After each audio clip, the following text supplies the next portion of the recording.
بسم اللہ الرحمن الرحیم۔ السلام علیکم ورحمۃ اللہ وبرکاتہ۔ مکمل حفاظت کے لیے صبح و شام یہ دعا پڑھا کرے۔ سیدنا عبداللہ بن عمر رضی اللہ تعالیٰ عنہ سے روایت ہے کہ نبی کریم صلی اللہ علیہ وآلہ وسلم ان کلمات کے ساتھ صبح و شام دعا کیا کرتے تھے۔ بسم اللہ الرحمن الرحیم۔ اللہم انی اسألک العفو والعافیہ فی الدنیا والآخرہ۔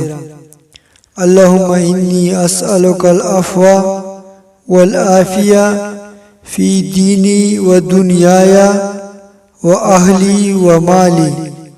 اللہم استر عوراتی وآمن روآتی۔